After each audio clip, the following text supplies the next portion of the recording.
Voilà, mbote na bino ba abonné nyonso ya télé Tchangu to lisusu wana pour vous informer le 30 avril de chaque année et sa journée nationale en enseignement occasion pour la surgie des syndicats des enseignants de la République démocratique du Congo pour tenir aux assemblée générale na bango boyebi bien comment est-ce que ba enseignants na biso ya mboka bazo vivre en ces temps il y a gratuité de l'enseignement. Alors na kati assemblée générale wana ba aborda ki batem ebele notamment sur la gratuité de l'enseignement des ans après. Tokolanda yango na ba intervention ya bato ba ponama ki pona koloba et ba lobeli pe thème mususu ezali sur les conditions sociales des enseignants. Lelo komi passe mona mwana loba ke nonga iso na kodi na comme enseignant pourquoi parce que bazo mona ndenge nini ba enseignant bazo vivre bazo mona ndenge nini ba enseignant bazo kutana ba difficultés énormes oyo bazo sur une solution te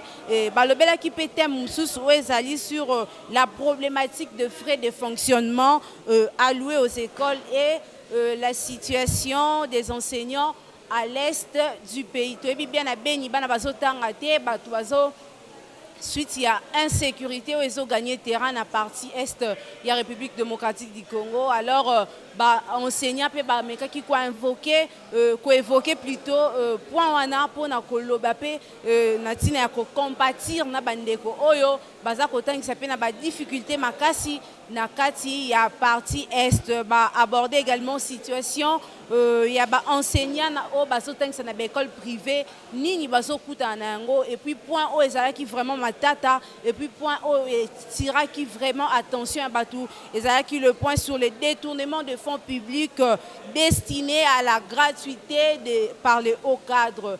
Tu es bien mikolo yo makamba ba détournement ça de ma mingi et puis sur place l'enseignant bazaki tellement content sur l'arrestation ya Willy Bakonga pour d'abord peine liboso bakateli il y a 3 ans et qui vraiment c'est makasi pour na enseignant ba se retrouver qui à l'assemblée générale na occasion ana ba yembaki na occasion ana ba binaki na occasion ana ba sala ki nyonso ezalaki wana pona esengo na bango ba moni lokola pona bango Paris gagner moto ba ne ko tia bango mutu pasi moto ba ne vraiment ko combattre bango à Kouei pour en côté déjà prison pour na bango ezalaki esengo. Alors je vous annonce aussi que après l'intervention à bateau qui une déclaration a été faite à la fin de cette assemblée tenue mokolo ya lelo. Alors on a dit que vraiment bolanda na boké binyonso ce qui s'est passé à Kinshasa à l'occasion il y a journée nationale il y a enseignement. Suivez.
Nonobstant le retard accumulé, il y a des impératifs, il y a des impondérables qui ont fait que nous puissions commencer à cette heure. Le syndicat national des enseignants des écoles protestants, piloté par M. Pasteur Mokoumou, qui est le secrétaire général.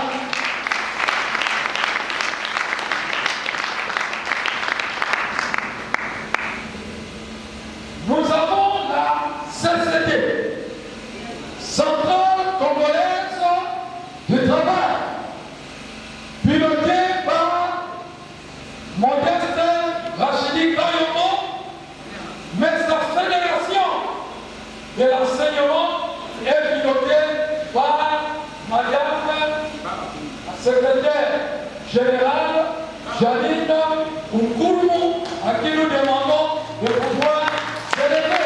Elle est là, Madame de fait.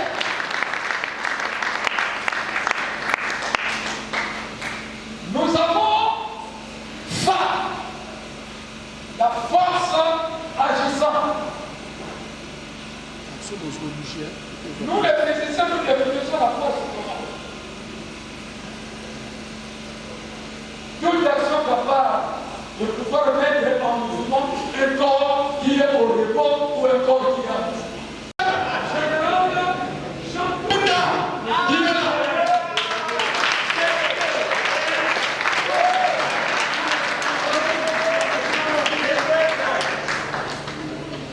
Qui est pratiquement le géniteur de beaucoup de syndicats qui aujourd'hui sont passés de l'autre côté.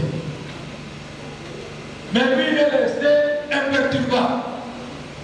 Nous avons les confédérés, collectifs de femmes et enfants pour la vie et le développement. Ce collectif a décidé de se joindre au syndicat de l'EPSD parce que la matière que les enseignants ont vient de nos parents. N'est-ce pas? Oui. Ils ont dit, nous avons le droit de l'heure. Nous devons accompagner les enseignants. Nous devons accompagner les enfants. Nous devons accompagner les parents qui envoient leurs enfants à l'école.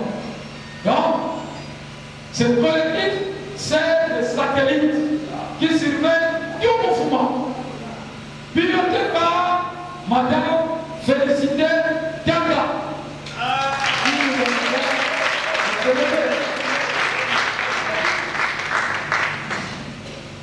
La moisson est abondante parce que la porte est largement ouverte pour accueillir tout le monde.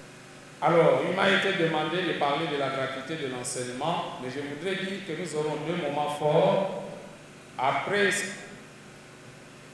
ce que nous allons donner comme communication, nous allons également valider les grandes lignes de notre cahier de charges et nous allons profiter, comme les enseignants sont là, pour valider les grandes lignes. Et nous allons les faire par groupe. Vous allez voir que ça ne va pas nous prendre beaucoup de temps. Aujourd'hui, c'est le 30 avril, c'est notre journée, c'est la journée de l'enseignement. Et on ne peut pas parler de l'enseignement si on ne parle pas de l'enseignant. Donc l'enseignant commémore cette journée, mais en se souvenant du système d'enseignement. Qu'est-ce qui marche? Qu'est-ce qui ne marche pas? S'agissant de la gratuité, je vais peut-être donner quelques références, quelques aspects. La première chose qu'il faut dire, c'est que ça fait 2 ans que la République démocratique du Congo s'est engagée pour soutenir, pour mettre en place, s'est engagée à mettre en place la réforme sur la gratuité de l'enseignement.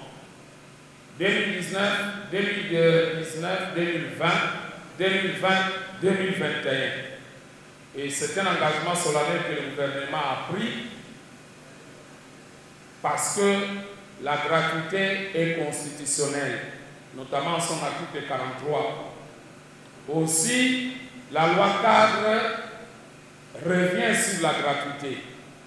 Et c'est une chance pour nous, enseignants, pour les élèves, pour les parents, que nous ayons eu des autorités qui ont compris notre cri de détresse.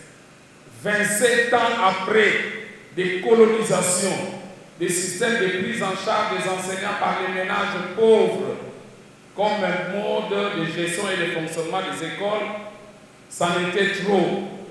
Il faudrait mettre fin à ce système. Et nous là, nous enseignants, membres de la synergie, nous avons beaucoup lutté, bataillé pour qu'aujourd'hui nous puissions véritablement vivre la gratuité de l'enseignement en République démocratique du Congo. C'est donc une victoire méritée, une victoire que nous devons saluer parce que quels que soient les problèmes, cette gratuité-là servira les enseignants et ça va aider tous les enfants, même ceux venant des familles modestes, à pouvoir bénéficier d'une éducation publique de qualité. Et je crois que les enseignants qui ont mené ce combat ont raison. Ils ont raison, c'est vrai. Aujourd'hui, il y a beaucoup d'obstacles, beaucoup de partenaires qui avaient trouvé dans le système un biftec. Mais aujourd'hui, en tout cas, de plus en plus, nous sommes en train de nous raviser que nous avions raison à pouvoir réclamer la gratuité de l'enseignement.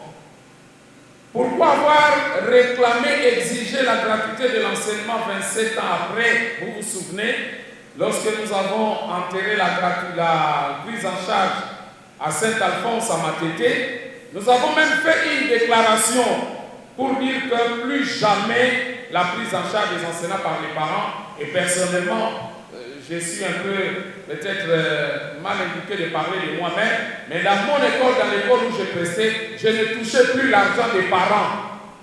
Et mon chef d'établissement était très étonné de voir qu'à la fin du mois, lorsqu'on me présentait l'enveloppe, je disais qu'on puisse remettre ça aux camarades à qui on retranchait de l'argent. C'était un combat noble et il fallait le faire. Aujourd'hui, mais laissez-moi vous dire que la gratuité de l'enseignement en République démocratique du Congo est irréversible. Dans un deuxième temps, quels ont été les méfaits de la prise en charge des enseignants par les parents? La prise en charge des enseignants par les parents, que quelques enseignants qui sont parmi nous ici, sans peut-être le dire, regrettent. Vous devrez comprendre, mes chers amis, c'était un système pervers, clientéliste et discriminatoire. Ce système a été à l'origine de la baisse criante du niveau de l'enseignement. Les enfants que nous formons, que nous continuons à former jusqu'à aujourd'hui parce qu'on n'a pas encore atteint les pics de la qualité, mais à cette époque-là, eh bien, il y avait une baisse criante de la qualité de l'enseignement. À la fin de l'année, tous les enfants devraient passer des classes parce que les parents ont payé. Mais aussi, les enfants qui n'étaient pas en mesure de payer les frais étaient chassés. Ils ne faisaient pas de 222 jours de cours. C'était vraiment un véritable drame. La deuxième conséquence, c'était la paupérisation à outrance des parents. Les parents étaient appelés à vendre les plasmas, les radios, les pagnes, les bijoux. Ils vendaient cela pour venir nourrir les enseignants. Et bon, ça nous sautait, bon, modèle parce que c'était de l'argent sale. Et les parents qui allaient vendre tout ce qu'ils avaient, ils ne faisaient que nous maudire. Bateau, bateau, bateau, et vous avez quand même remarqué, si on dit $100, $150, $200, au Badouka Mouké, tout était fini, terminé. Et les parents ne nous respectaient pas. Je crois que dans notre dignité, des licenciés, des gradués, des diplômés 4 ans d'enseignants, nous ne pouvons pas continuer. Je plains encore les professeurs à l'université. Je suis en train de les déranger, vous n'avez pas idée. Un professeur docteur à l'université qui a $2000 aujourd'hui, venant du trésor public, ce n'est pas encore grand-chose. Mais on ne peut pas comprendre que ces professeurs d'université continuent, qu'ils puissent continuer à admettre qu'ils soient payés par les pauvres étudiants. Je crois que l'année prochaine, en tout cas, ces choses vont changer. Nous saluons nos deux camarades qui viennent de Kassato. Applaudissez pour eux. Les deux camarades qui viennent d'arriver.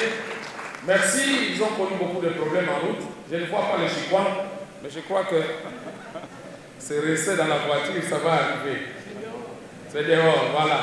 Camarade, soyez la bienvenue, camarade François et son collègue. La troisième conséquence, c'était l'insécurité sociale des enseignants. Lorsque vous regardez combien les parents ont payé, eh bien, les gestionnaires qui étaient tout fait, tout flamme, tout puissants, ils envoyaient l'enseignant dans le Sika du Kaouka. C'est comme ça que nous avons débaptisé cela. Vous étiez dans une école de la Gombe, vous avez osé demander au chef d'établissement parce que vous étiez délégué, mais comment vous avez fait la répartition à Kangé Biolini? Il va comploter avec les coordonnateurs, avec les chefs de sous-division, avec les chefs de division, et demain après-demain, vous êtes unité plus loin en Bakane. Et si vous n'avez pas de chance, vous pouvez même être révoqué, vous pouvez être privé de salaire. Donc c'est un système qui a causé une insécurité sociale des enseignants et nous, au Cinécat, à la synergie, nous avons vu juste, nous devrions combattre ce système-là. Il y avait également comme des conséquences le désengagement tacite de l'État. L'État était en train de se désengager de ses responsabilités régaliennes. Camarade A, camarade A, camarade A. L'État était en train de se désengager de ses responsabilités et pouvoir payer aux enseignants les salaires qu'il faut. Et sans compter la déperdition scolaire, sans compter la discrimination entre les enfants des familles nanties et des familles pauvres. Donc c'était un mauvais système. Et en tant que chrétien catholique, je crois que nous avons fait un bon combat. Tout celui-là qui est chrétien catholique, tout celui-là qui est gestionnaire de nos âmes, qui va continuer à soutenir ce système, je crois que Dieu ne va pas lui pardonner. Aujourd'hui, au moment où nous parlons, au niveau de Bukavu, les grandes écoles sont en train de tout faire pour rentrer vers les parents. Mais c'est à leur dépens. Voilà donc, chers amis, la conséquence ou les conséquences. Maintenant, allons au défi. Mais d'abord, les avantages de la gratuité. Parmi les avantages, nous devons savoir que nous avons réussi à amener le gouvernement jusqu'au dos au mur. Parce que n'oubliez pas que près de 90% du revenu national sont accaparés par les politiques. Et nous, on nous laisse les miettes, 10%. C'est-à-dire, quand vous prenez le Parlement, chambre haute, chambre basse, vous prenez le gouvernement, vous prenez les institutions, les entreprises, etc., les institutions publiques, je vais dire, 90% des revenus nationaux, ces gens-là, c'est les partages. Sinon, vous ne pouvez pas comprendre qu'on retrouve un Bakonga avec 2 millions de dollars en train de se balader. Mais il n'est pas le seul.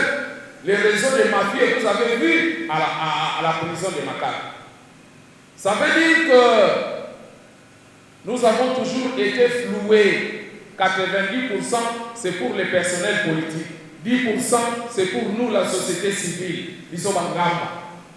Je crois que le simple fait d'avoir milité pendant plus de 27 ans et d'avoir réussi à amener le président de la République et son gouvernement à accepter cette réforme, c'est une victoire pour nous.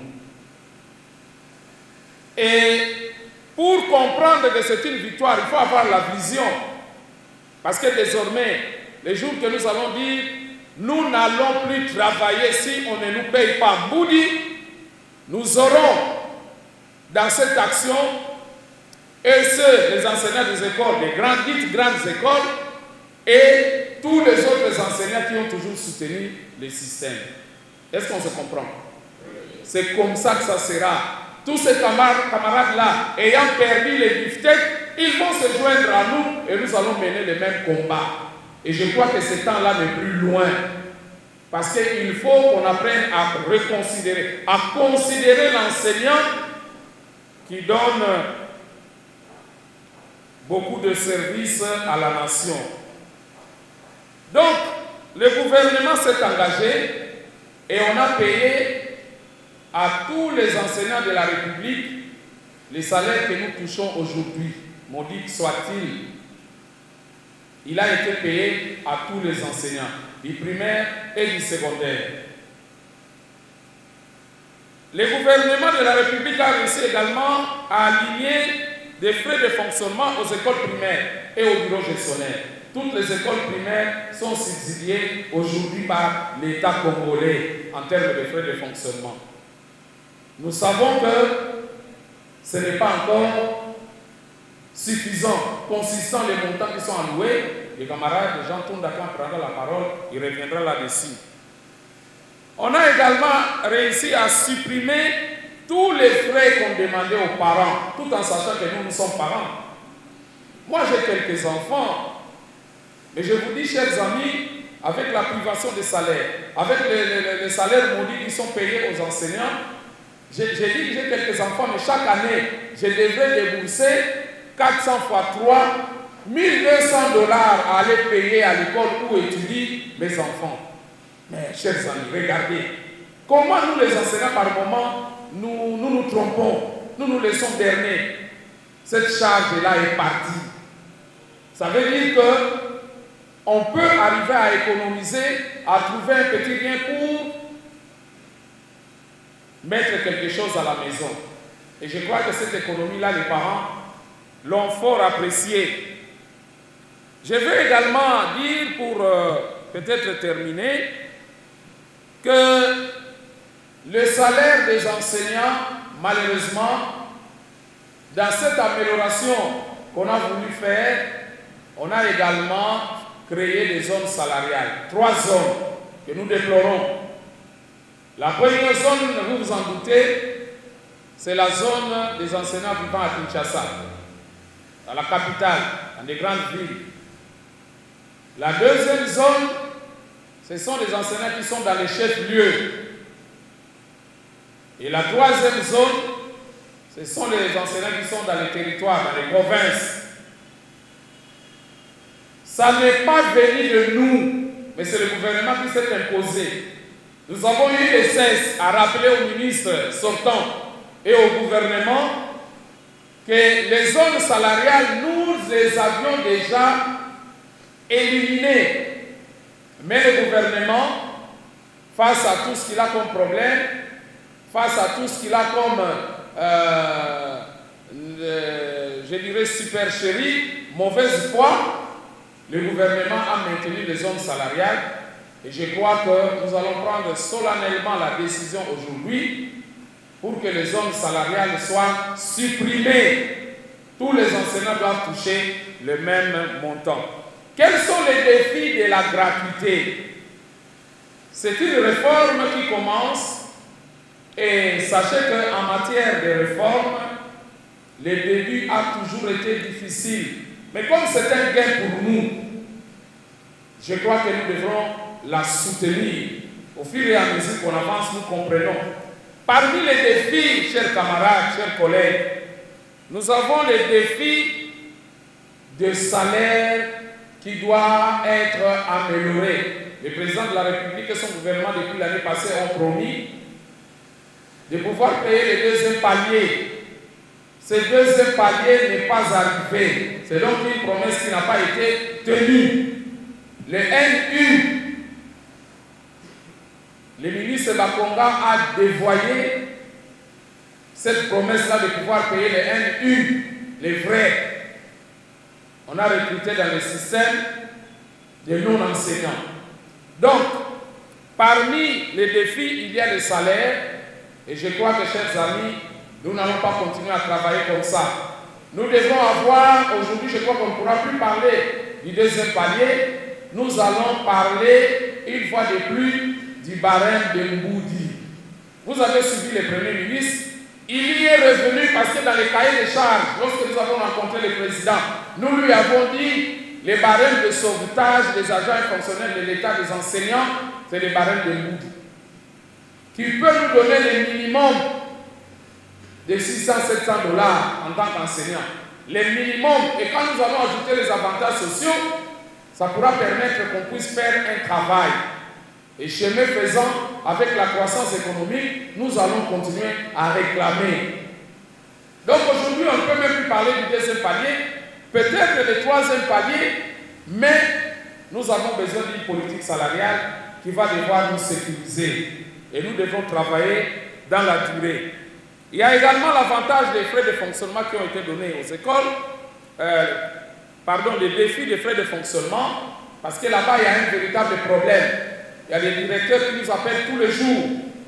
Ils ont 90 000 francs pour fonctionner. C'est irréaliste. 200 000 francs. Je crois que là aussi, ça doit être une véritable interpellation. Parmi les défis, il y a également le surpeuplement de nos classes. Le gouvernement n'a pas tenu parole pour pouvoir construire de nouvelles infrastructures. Lors de la table ronde, il a été prévu que l'on puisse avoir de nouvelles infrastructures pour résorber le flux induit par la gratuité de l'enseignement. Malheureusement, nous avons des classes qui ne respectent plus les ratios. Nous avons des classes de 90 élèves, nous avons des classes de 60 élèves. Je crois que pour l'année prochaine, à la 3e expérience, ces choses ne doivent pas continuer et nous devons exiger des grands ateliers, des commissions paritaires pour pouvoir débattre de toutes ces questions-là, parce que nous n'allons pas continuer à travailler dans ces conditions. Et enfin, le dernier défi, c'est le défi auquel j'ai fait allusion relatif à la discrimination avec nos camarades de province. Nous sommes un seul corps, on ne peut pas comprendre qu'un enseignant qui est à Kinshasa puisse avoir plus que l'enseignant qui est au niveau de l'arrière-pays. N'oubliez pas que dans l'arrière-pays, nous avons plus de 70% d'enseignants. Voilà, chers amis, ce que je peux dire à propos de la gratuité de l'enseignement social de l'enseignant, de chacun de nous. Au fait, nous en voulions d'abord nous rappeler, est-ce que c'est un cadeau ou c'est légal, c'est constitutionnel? Lorsque nous lisons la recommandation de l'UNESCO de 1966, qui parle de cette question de conditions de l'enseignant, nous allons également à la loi sur l'enseignement, à son article 200, qui nous donne comme droit de l'enseignant. Et lorsque nous ajoutons également à l'ordonnance 232, que vous aviez arraché comme un des acquis de la lutte syndicale, je pense que ce sont des droits garantis et que nous avons le plein droit d'en jouir, d'en bénéficier librement à un gouvernement qui se veut responsable d'assumer ses devoirs d'État, et surtout dans un État de droit. Que dire alors des conditions sociales de chacun de nous? En tant qu'enseignant, à cette journée, nous réfléchissons, il est impérieux que l'élément clé des conditions, des non-conditions sociales, c'est lié à l'image que l'enseignant représente dans son quartier, à la cité où nous sommes, à la communauté, même à l'église, lorsque nous partons prier. Quelle est la place, quelle est la considération que l'enseignant comment est-il traité vis-à-vis de la réalité dans le milieu où chacun de nous est en train de vivre? C'est pourquoi les 3 instruments que je venais de citer là garantissent les conditions sociales. Mais lorsque nous nous référons à l'histoire de l'enseignement, nous allons nous rendre compte, au plan décanal du gouvernement belge, de 1950 à 1959, lorsque nous prenons la Première République, et nous ajoutons même une décennie de la Deuxième République, il est clairement établi que ceux qui nous ont enseignés étaient considérés comme de qui? Étaient considérés comme de qui? S'il vous plaît. Donc c'était des hommes de référence. Il suffit qu'ils se pointent devant ta jeune fille, tu ne dois pas douter de l'accepter. Vrai ou faux? C'est lui que les banques accordaient les crédits. C'est lui, au fait, auprès de qui les restes se ressourçaient. C'est-à-dire bénéficier de toutes les informations. Oui, c'est celui qui a fait de ces pays l'élite qui aujourd'hui peut se dire il est congolais. À travers tous les pays du monde entier, on trouve des experts congolais. Maintenant, au niveau international, c'est grâce à cette étude-là.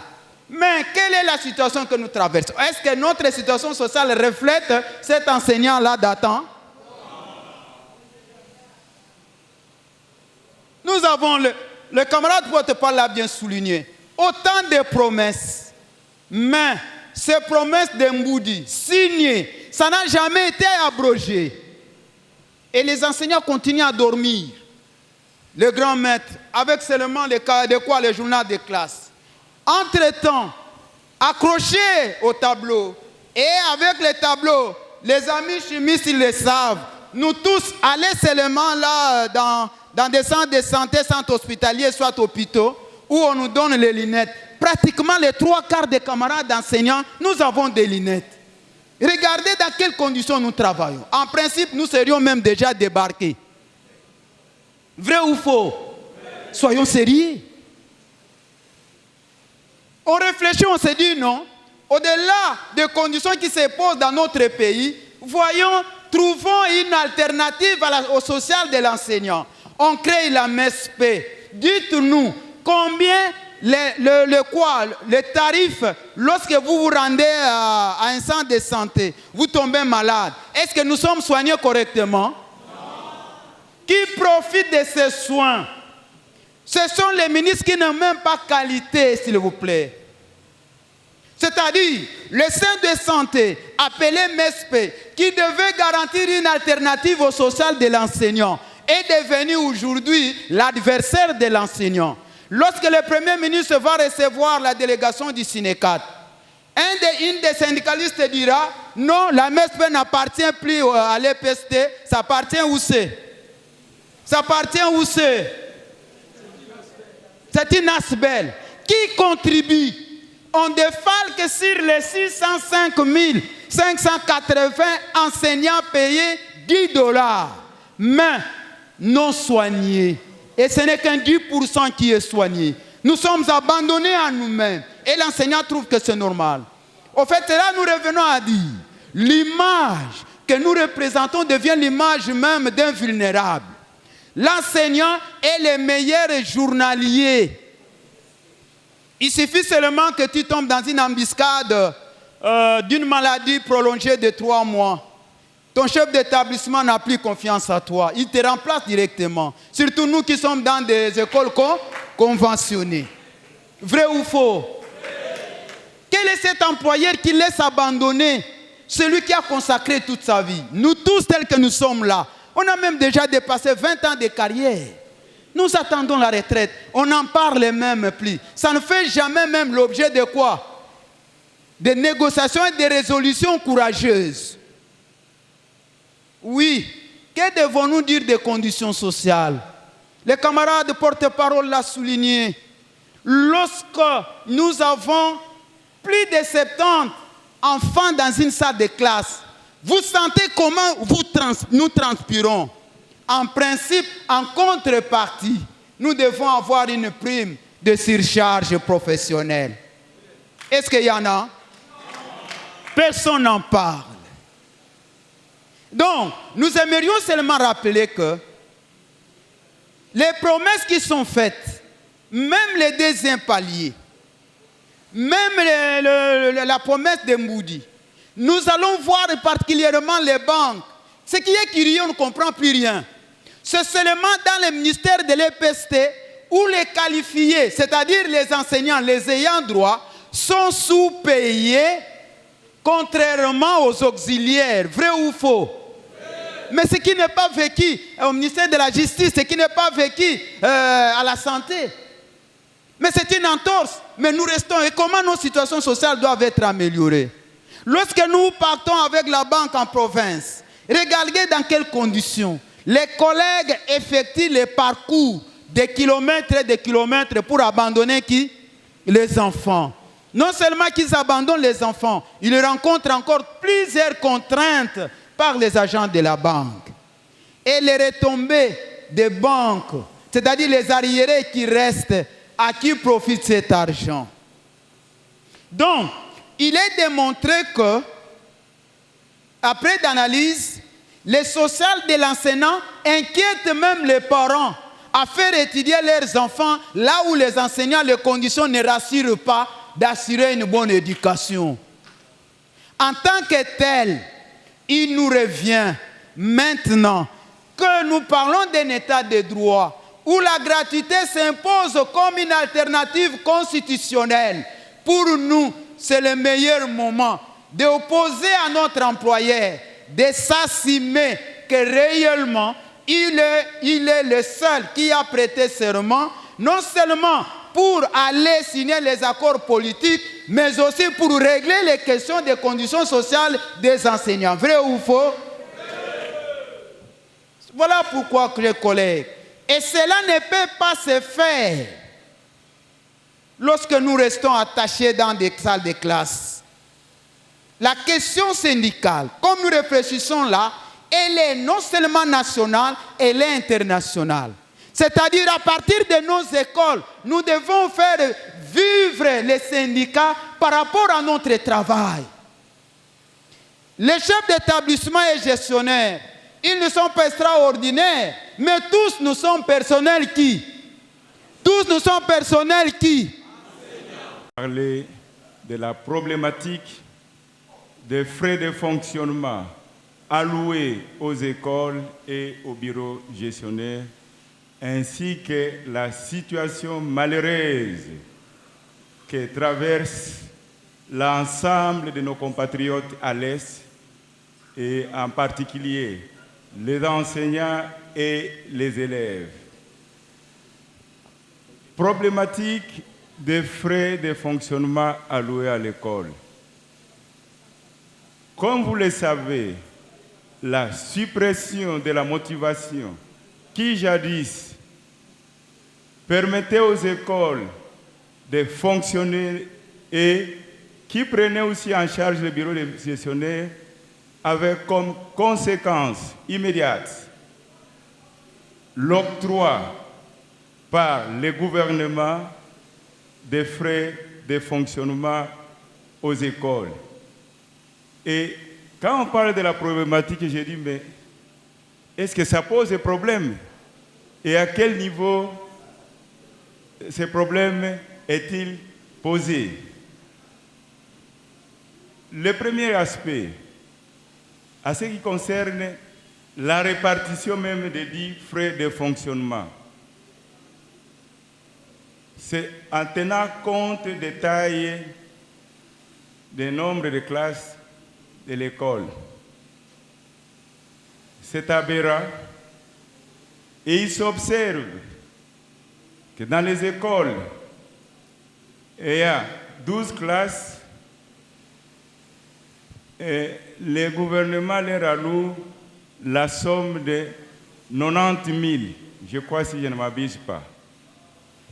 Et les écoles, il y a 14, 15 salles de classe, 16, et l'État leur alloue la somme de 400 000. Les écoles de la Gombe, quelle que soit la taille,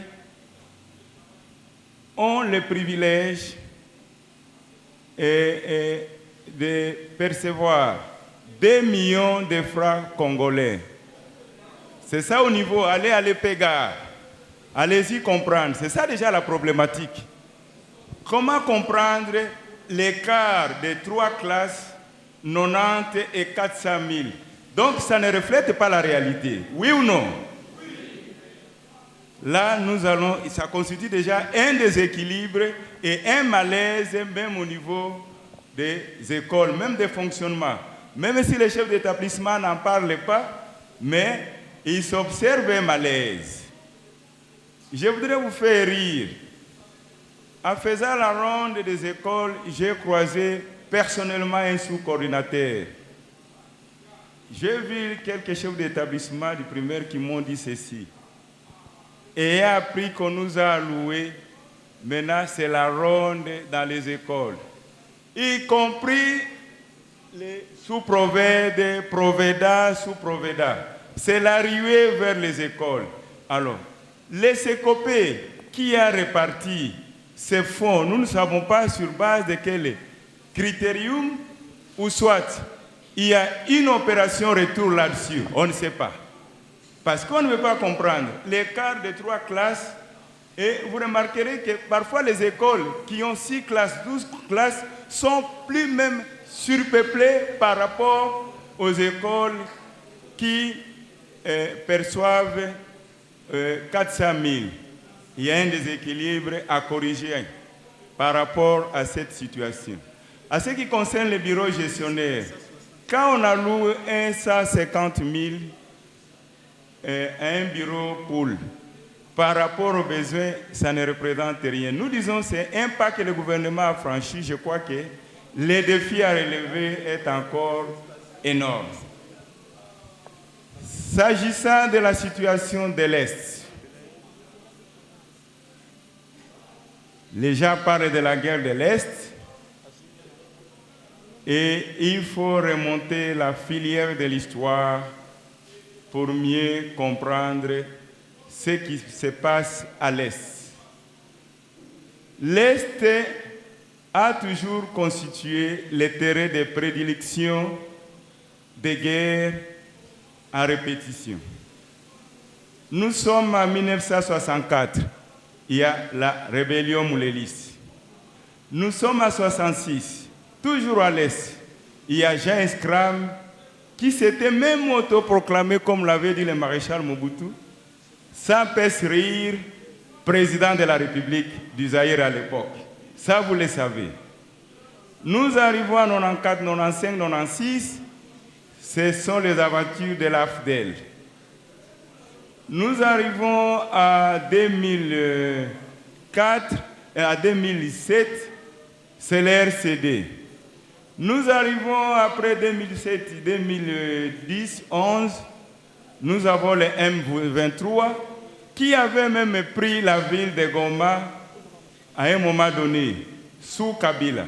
Donc vous comprendrez que l'affaiblissement de l'autorité de l'État depuis l'arrivée au pouvoir de l'État AFDEL jusqu'à l'État FCC, PPRD FCC, avait favorisé la porosité des frontières en affaiblissant nos militaires, et c'est ce qui est à la base de tout ce que nous connaissons à l'Est.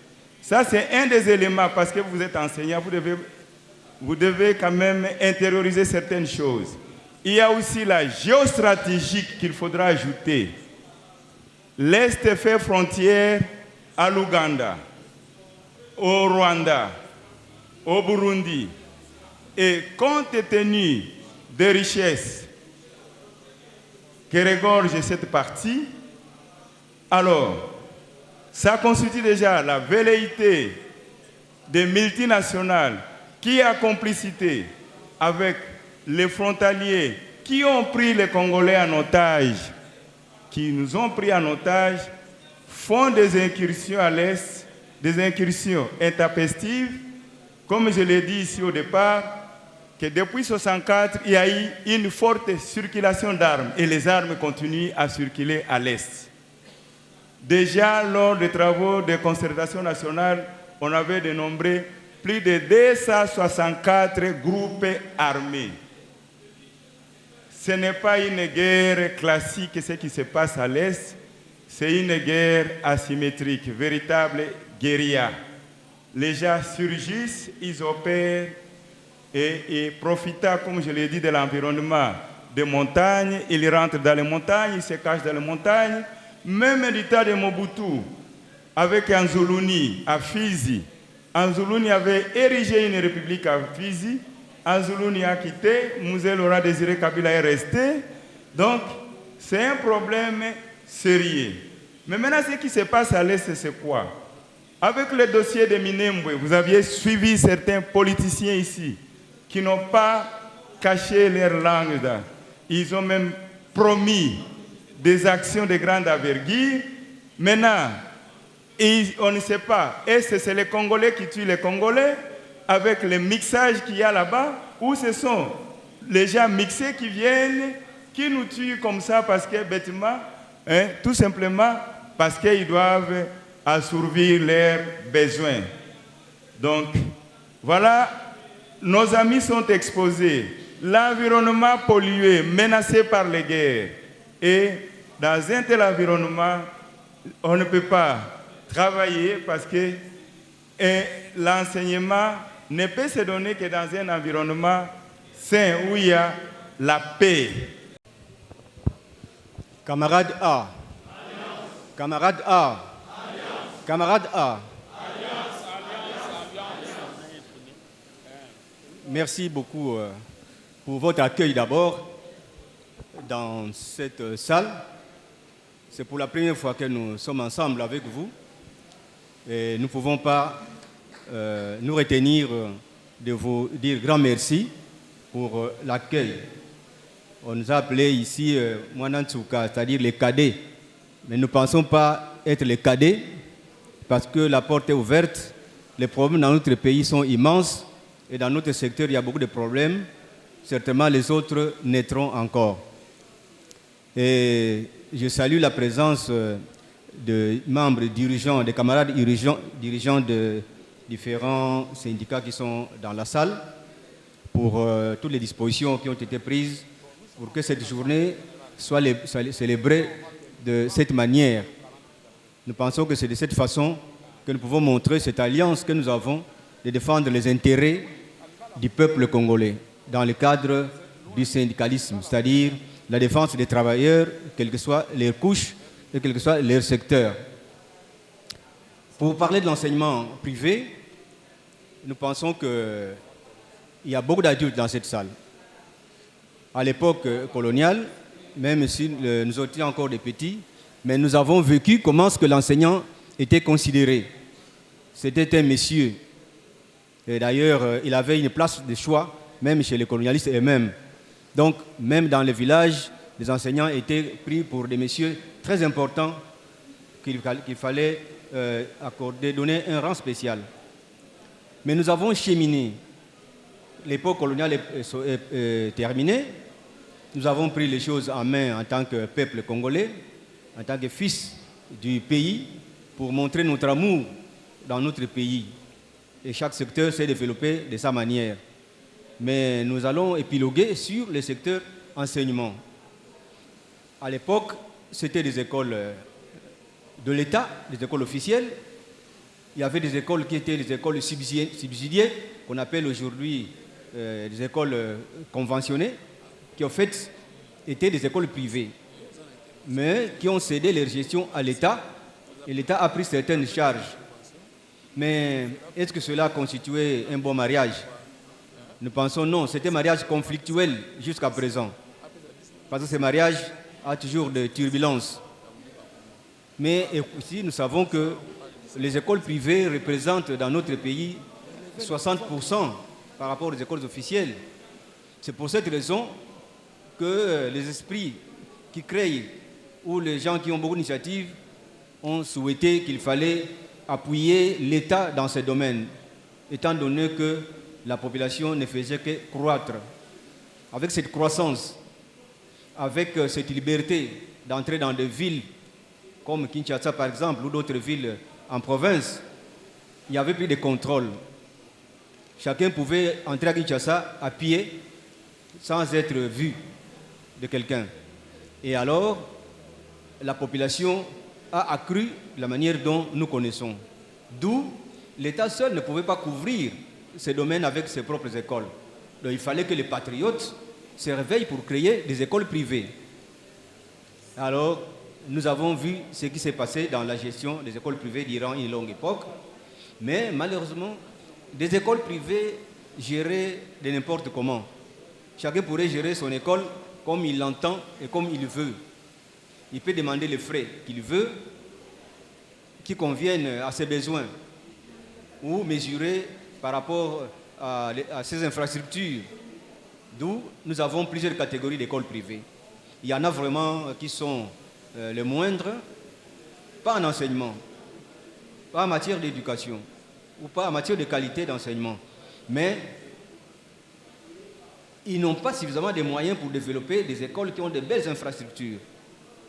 C'est ainsi que les autres qui ont créé des écoles qui ont de très bonnes infrastructures, qui ont construit de très beaux bâtiments, qui bien occupés les écoles, demandent plus de frais que les autres. Et ceux qui n'en peuvent pas, même dans les hangars de tôles ou de planches, ou même sous l'arbre, l'enseignement se donne. Et alors, quelle est la qualité de cet enseignement que nous avons dans notre pays? Donc, les écoles privées ont été créées. Heureusement qu'il y a une collaboration quand même en matière de programmes, parce que toutes les écoles presque suivent les programmes officiels, même s'ils ont d'autres programmes subsidiaires, mais le programme est le même. mais il y a d'autres programmes renforcés. Toutes ces écoles n'ont pas cette possibilité de renforcer ce programme compte tenu de leurs moyens. C'est ainsi que nous avons comparé l'enseignant à l'époque coloniale, l'enseignant après l'indépendance et l'enseignant à notre époque, c'est-à-dire maintenant où nous parlons dans cette salle. Quel est le sort des enseignants? Ceux qui sont dans les écoles officielles, les écoles conventionnées, sont des communs accords pour réclamer des avantages. J'ai entendu ici les accords de Mboudi qui datent de quelques années, mais on tient parce que chose promise, chose due. Il faut donner ce que vous avez promis. L'État n'a pas encore donné. C'est pourquoi les camarades réclament que cet argent les soit payé pour qu'ils soient à l'aise. Et donner à l'enseignant un barème salarial qui puisse lui permettre de tenir les 2 bouts du mois. Et cela empêcherait aux enseignants de demander des frais à l'école. Parce qu'il arrive des enseignants qui demandent de l'argent à l'école, l'enfant sort, il accuse l'enseignant que maman, vous m'avez donné 300 francs, l'enseignant a pris ça. Et cela crée des malaises entre les parents et les enseignants. Bien sûr, il existe des textes qui interdisent certaines choses, mais le ventre affamé n'a point d'oreille. Les enseignants les font quand même. Mais est-ce que nous allons dire que les enseignants les font de leur propre gré ou vraiment ils les font par aisance? Non, c'est la faim. On n'a pas de transport, on n'a pas manger, on doit tenir une journée pour donner l'enseignement. Ici, les enseignements, disons les écoles officielles, les écoles conventionnées, savent à qui s'adresser quand il y a problème. Donc, il y a un partenaire qui est l'État congolais. Mais les enseignants des écoles privées vont s'adresser à qui? Ils n'ont que leur seul patron, les promoteurs de l'école, à qui ils s'adressent. Malgré tout ce qu'ils vont connaître, qu'ils vont subir, il n'y a qu'un répondant, c'est le promoteur qui peut faire ce qu'il veut. Bien entendu, il y a des textes qui réglementent le fonctionnement de cet enseignement privé. Mais en matière sociale, cet écart fait que l'école privée n'est pas protégée. Comment l'école privée n'est pas protégée? Si aujourd'hui les écoles officielles parlent de barème de Mboudi, de quoi parlent les écoles privées? De rien. Ils n'attendent que les merci de leur patron. Et nous avons estimé que de la même manière qu'on a eu l'initiative de créer des écoles privées, de la même manière, il faut créer les défenseurs des écoles privées. Et voilà pourquoi vous avez dans cette salle le syndicat appelé Syndicat du personnel des écoles privées du Congo, en sigle SIPEPCO. Nous ne prenons pas la place du ministère public, moins encore de l'avocat général de la République. Mais nous vous réservons la primeur de ce que nous avions vécu. Parce que nous-mêmes, on a été là. Comme Ulysse dit, veni vici vidi. Donc, voilà, on a été là. Témoin, non seulement témoin, mais comme partie accusatrice. On a été là et pendant 4 jours, le 5, le 9, le 11 et le 25, les jours où la sentence est tombée. Nous avions assisté à un procès mettant en cause 2 grandes autorités de l'EPST, notamment l'inspecteur général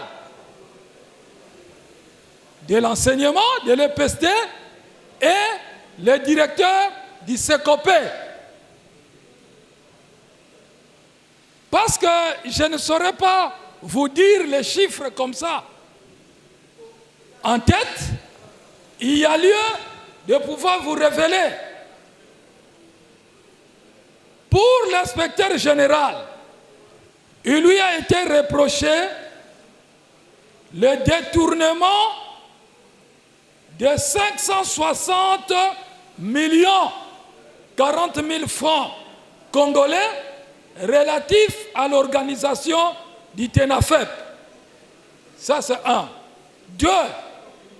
Le détournement de la somme de 348 657 357 francs congolais relatifs à l'achat de fournitures de bureaux. Et enfin, le détournement de la somme de 11 milliards 727 178 453 francs congolais relatifs à l'organisation de l'examen d'État. Ça, c'est pour l'inspecteur général qui a été entendu et à qui on a demandé de présenter ses moyens de défense. Et tous ces chiffres viennent de l'audit mené par l'IGF, l'inspection générale des finances. Alors, pour la deuxième personnalité, il s'agit de M. Delon Campagne, le directeur de Secopé. Lui, il a été accusé pour le détournement, je n'ai pas les chiffres ici, 13 milliards de francs congolais comme frais de fonctionnement du Secopé. Alors, il leur a été demandé de présenter les moyens de défense. Le premier jour, l'inspecteur général a présenté ses moyens de défense. Quant au directeur du Secopé, il a accusé un malaise. Vrai ou faux, nous n'en savons pas. Et il a été entendu l'autre jour. Bref, qu'est-ce qui a été constaté dans les chefs de ces deux-là? Il a été constaté l'usage des faux en écriture, où on assiste à des factures où il y a ce qu'on appelle les délits d'initié. Vous-même, vous vous présentez comme fournisseur, vous-même, vous vous présentez comme acheteur. Donc, c'est ce qui leur a été reproché.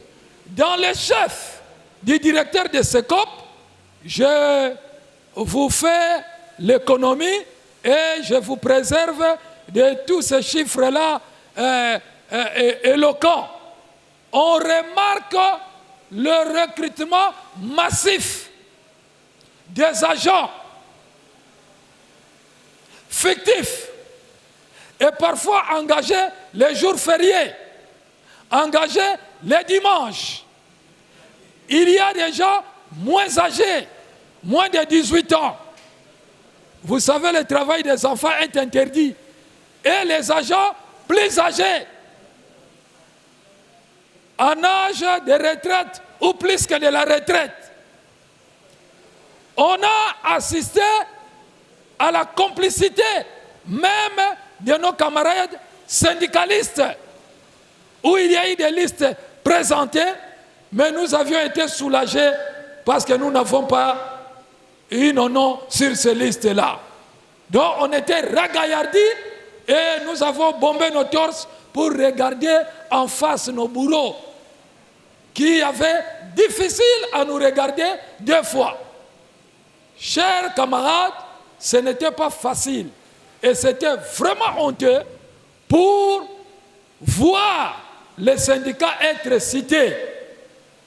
On prend une liste, on dit, monsieur le directeur de Secopé, comment sur cette liste, vous payez même avec l'argent de fonctionnement de Secopé les syndicalistes? Voici sa réponse. Mais on trouve même votre nom en premier sur la liste des syndicalistes. Oh non, mais quand il y a des réunions, nous supervisons. Et nous sommes pratiquement pris en otage par les syndicalistes. Voilà les détournements. C'est-à-dire que pendant que nous sommes en train de lutter, les autres bouffent. C'est un peu l'histoire du blé et de l'ivraie. C'est comme cela que Jésus a dit, laissez pousser ensemble. C'est à la moisson où on connaîtra qui est le vrai et qui est le blé. Je crois que ce procès-là vous a rafraîchi la mémoire pour comprendre qui défendent réellement les intérêts des enseignants et qui sont en train de rouler dans la farine les enseignants. Voilà aujourd'hui, la vérité est têtue, la vérité est de notre camp, la vérité fait que Willy Bakonga aujourd'hui soit rattrapé.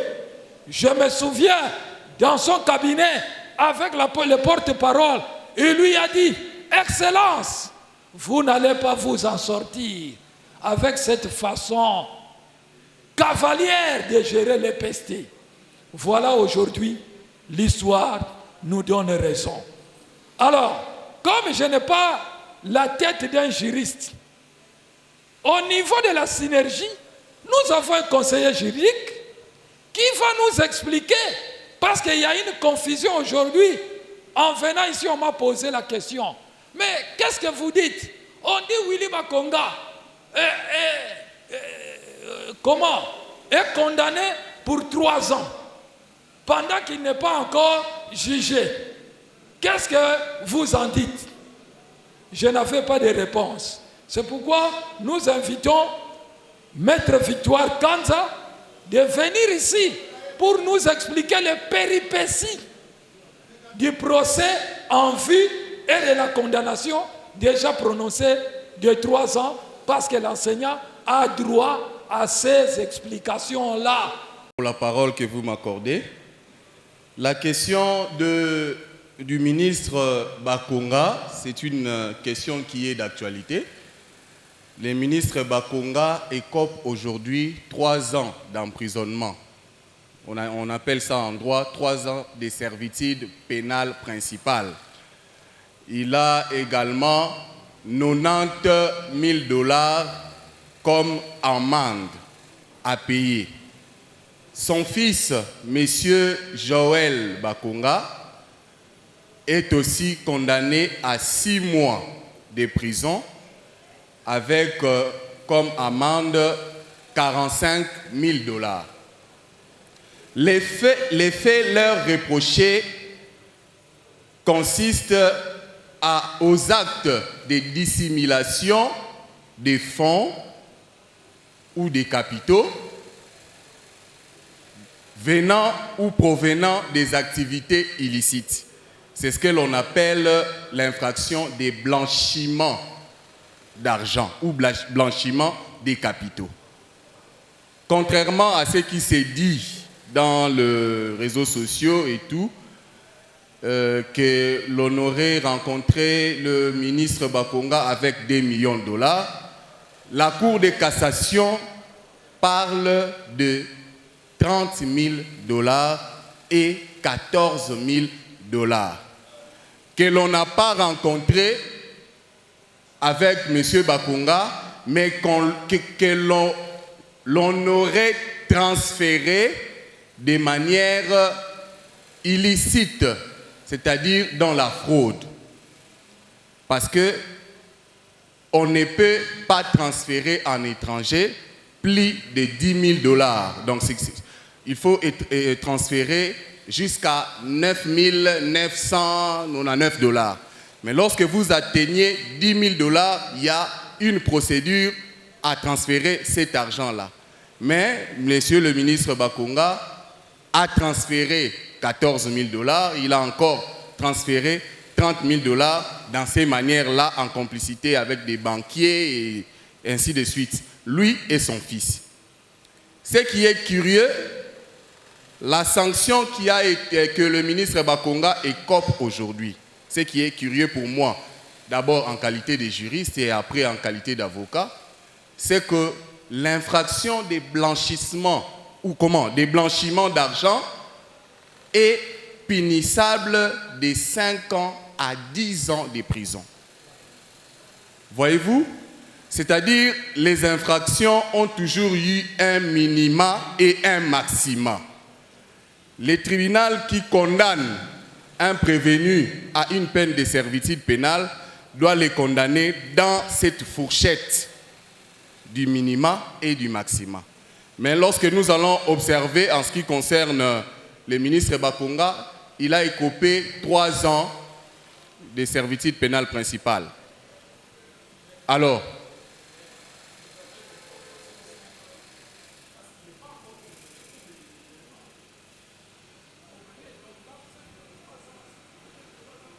non.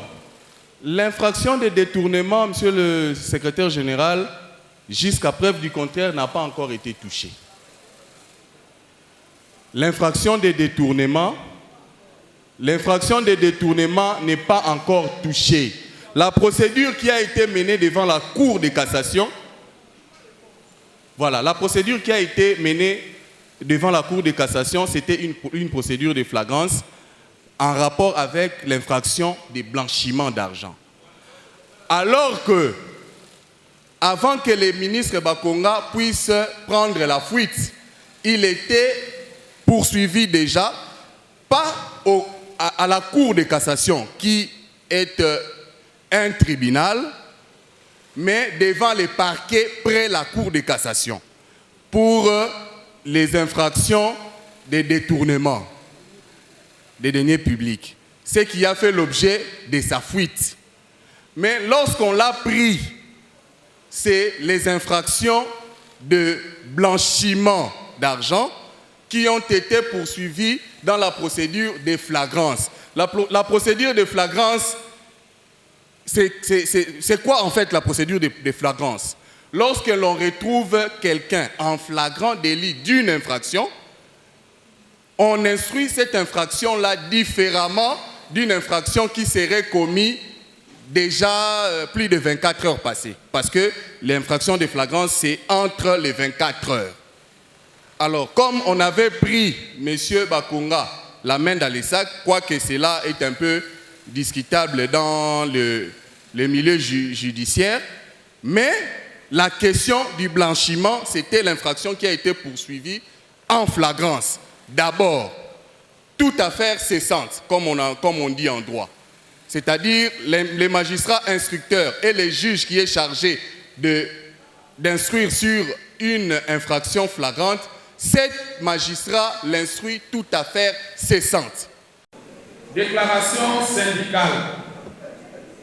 Réunie en Assemblée générale ce vendredi 30 avril 2021, en marge de la journée nationale de l'enseignement, les enseignants membres de la synergie des syndicats des enseignants de la RDC ont procédé à l'examen des différentes préoccupations qui minent le secteur de l'enseignement primaire, secondaire et technique, à savoir la réforme sur la gratuité de l'enseignement en République démocratique du Congo, les conditions sociales des enseignants administratifs, inspecteurs de l'enseignement, la problématique des frais de fonctionnement alloués aux écoles et aux bureaux gestionnaires, la suspension des activités scolaires pour cause de l'insécurité à Béni, la gestion cavalière du ministère de l'EPST par de hauts cadres de l'enseignement,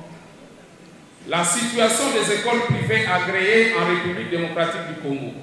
Avant d'aborder toutes ces questions, les enseignants ont salué l'investiture du gouvernement Sama Lukonde par le Parlement congolais qui désormais doit être à pied d'œuvre pour rencontrer les préoccupations ultimes de la population et singulièrement les préoccupations des enseignants. S'agissant de la réforme sur la gratuité de l'enseignement, les enseignants dans leur quasi-majorité approuvent la politique de la gratuité de l'enseignement instaurée par les présidents de la République conformément à la Constitution de la République et à la loi 4-14/004 du 11 février 2014 et se félicitent d'avoir exercé la pression sociale sur les partenaires éducatifs afin que cesse, 27 ans après, la prise en charge des enseignants par les ménages pauvres de triste mémoire. Ce système pervers, clientéliste et discriminatoire a été à l'origine de la baisse criante de la qualité des enseignements et de la privation de plusieurs enfants des services de l'éducation. Aujourd'hui, les enfants des enseignants, des fonctionnaires, des policiers, des grands petits peuvent aller à l'école et jouir du droit à l'éducation. Cependant, la gratuité de l'enseignement 2 ans après exige des mesures d'encadrement de l'État et de notre société contre les velléités de certains gestionnaires et autres partenaires qui ont toujours tendance à recourir aux parents. La synergie note par ailleurs plusieurs défis à relever par le gouvernement pour donner un contenu réel à cette gratuité. Il s'agit notamment de la rémunération équitable et décente à accorder aux enseignants, la capacité d'accueil des nouveaux élèves qui doivent passer par de nouvelles infrastructures scolaires, la prise en charge des frais indirects de l'éducation pour les catégories pauvres et défavorisées, ainsi que l'allocation correcte des frais de fonctionnement aux écoles et bureaux gestionnaires. S'agissant des conditions sociales des enseignants, administratifs, inspecteurs et personnels de l'éducation, il faut noter que les conditions sociales restent précaires et ne favorisent pas les meilleurs rendements des enseignants.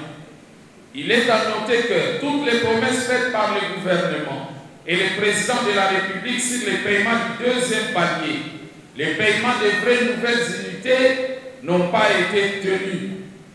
Les inspecteurs chefs de poule, itinérants et exploitants ne bénéficient pas des primes de fonctions spéciales dignes, moins encore l'avancement en grade selon les normes.